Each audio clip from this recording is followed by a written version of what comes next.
Welcome to Fast Effect Double Speed Magic the Gathering from ELD's Time Vault Games in Bellingham, Mass. Here we have Nathan leading out with a Noble Hierarch on Maverick versus Nick on Bug Delver. Maverick very happy getting turn 1 acceleration off of a Hierarch or Green Sun Zenith for Dryad Arbor. And now we see a Thalia, which is not only does Nathan now have a mana advantage moving forward, he's got a Wasteland to attack Nick's mana base and a Thalia to tax all of his spells, and this is super grim. This Bug Delver list may not even have any basic lands. It doesn't. We're seeing an Underground Sea, and if Nick does not find a Force of Will,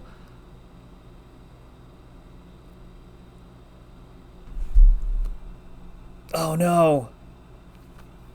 That was a severe misplay. Do not do that one at home, kids. So Wasteland being fired off and getting rid of Nathan's existing mana, enabling Daze to counter the Thalia and return the Underground Sea to protect it from the Wasteland. Absolute blowout turn. Wow. Very rarely captured on camera there. Another Wasteland. Nathan's draw perhaps felt so strong that he wasn't even thinking about the worst case scenarios. That game looked like it was going to be a complete runaway, and instead Nick now has a chance Tarmogoyf coming down.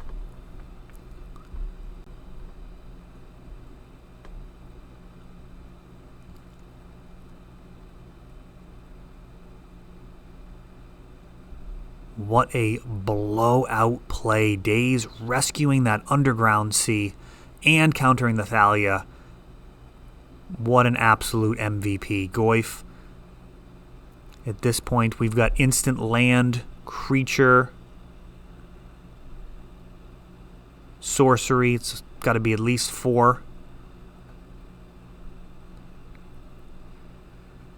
Enchantment and planeswalkers, the tougher of them. And now Gurmag Angler, and Nick selecting what he can to keep these Goyfs as big as possible.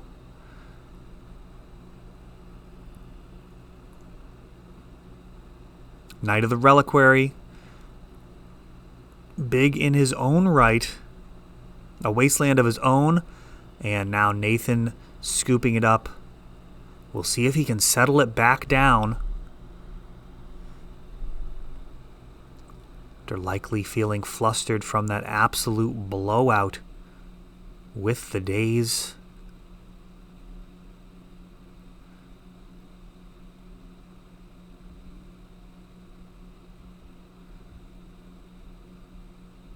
Just a devastating sequence.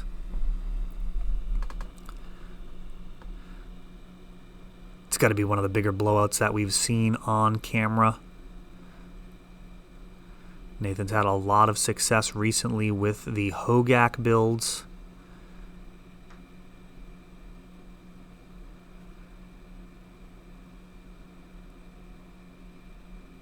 We'll see how Maverick does for him here. I don't know if Once Upon a Time is a consideration. That's a card that I was really kind of thinking was going to be extremely good, and it's kind of okay. It's no Impulse, and Impulse isn't even very good. So that's kind of the situation. On the first turn, when it finds what you need, amazing. But yeah, it's a complicated card to analyze. We'll see how it goes. I mean, there's some lists that are not even running a full set of them. They've got a couple of them. If it's in the opening hand, awesome. If not, it's okay. Life goes on. I had thrown it together in a Cephalid Breakfast list, trying to pull the combo together using Once Upon a Time. So far, really not impressed. Feels worse than Limdul's Vault thus far.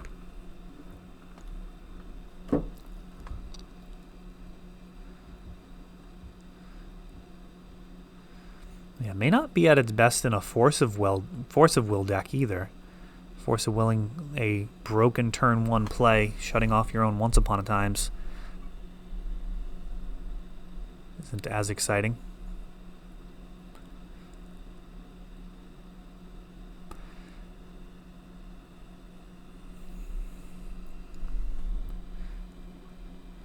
Tarmogoyf significantly changing this type of matchup. Traditionally, Delver lists may have a tougher time versus these mid-rangey creatures, but these Goyfs may prove to be large enough to contend with most of what Nathan has to offer. We've got a Wasteland from Nick taking out that Savannah, leaving Nathan with just a Noble Hierarch. We've got a Dryad Arbor into a Mother of Runes. Feels pretty bad. Another Wasteland. Maverick generally wants to be really pushing forward with their mana base. Stoneforge Mystic grabbing Sword of Fire and Ice, and if there was a way to kill this Noble Hierarch right now, Nick would gladly do so. Instead, he has to pass the turn with just a single permanent, which is vulnerable to Nathan's Wasteland.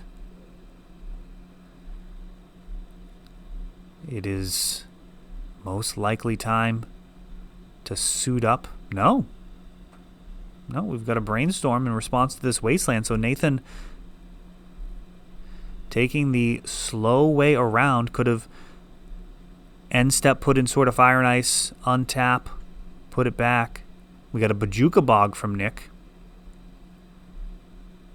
And Thoughtseize forcing the issue, Sword of Fire and Ice entering the battlefield. We see Path to Exile, Green Sun Zenith, Knight of the Reliquary, and Kasali Pride Mage.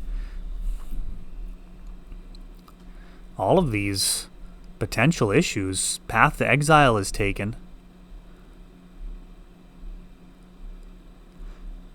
Sword of Fire and Ice going on the Stoneforge. Comes in for 3, then an additional 2. Draws the land that was needed, and Nathan's looking in great shape. Nick agrees with that assessment, and we're moving on to game number 3.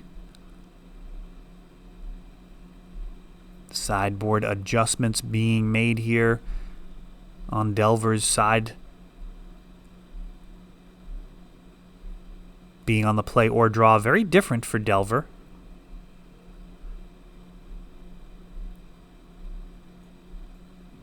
Really assessing who's the beatdown is one of the critical lessons in Magic.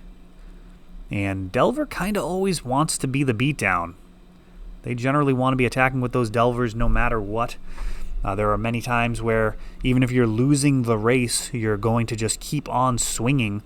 Because if you don't find answers off the top of your deck, you're not actually going to be able to win by, for example, pumping the brakes and blocking with your Delvers. Very often you just have to trust you're going to find some removal and swing the race back into your favor.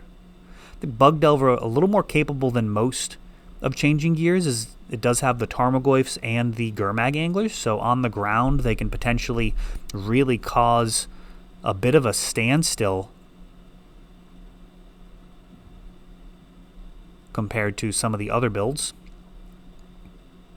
Dreadhorde Arcanist is one of those YOLO cards that sometimes you just turn it sideways, not even knowing if you're going to find removal prior to combat. You just flash back a Ponder or Brainstorm, and if you find some removal, awesome, he keeps living. Otherwise, he just ran a suicide mission. We've got Thoughtseize seeing a varied hand. Umezawa's Jite deemed to be the most dangerous. Swords to Plowshares, Wastelands, which have been flying around like crazy this match. Mother of Runes gets Force of Will, pitching Force. And now a Brainstorm trying to reload Nick's hand. Going to need some type of threat sooner than later, though there's a Swords to Plowshares on the other side. So that does complicate matters. Nick thinking through this Brainstorm. One of those situations perhaps where you might want to keep a card off the top, but just going to continue to push for better cards, Tropical Island and Ponder. And likely that Nick's going to need more mana. This Wasteland could very well be handy capping his mana base.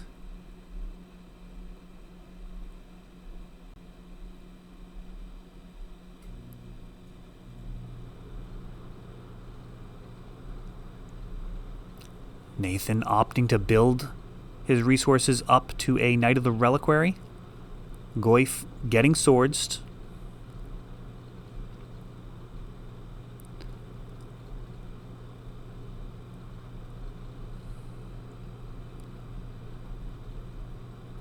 And this is going to feel bad if it gets dazed. No, he's just going to go ahead and throw out a Wasteland at the Trop and cast a Mom.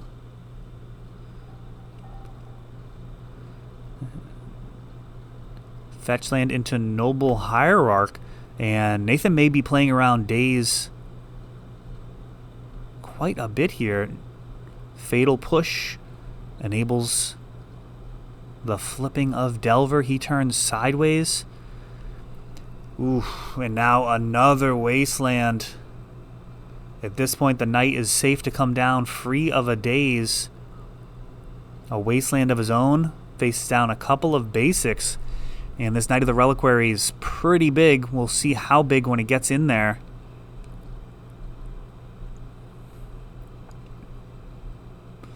This is a Green Sun Zenith.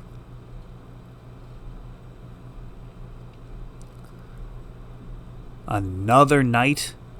And things are looking very grim. Nick agrees. He shows the hand. And that is a wrap with no mana base to be able to fight back. That Delver not going to win the race against those gigantic Knight of the Reliquaries in a back and forth match. Thanks for watching. That is all for this one, but don't worry, there is a lot more.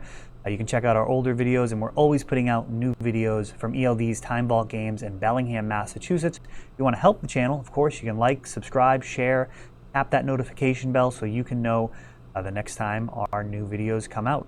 Thanks for watching.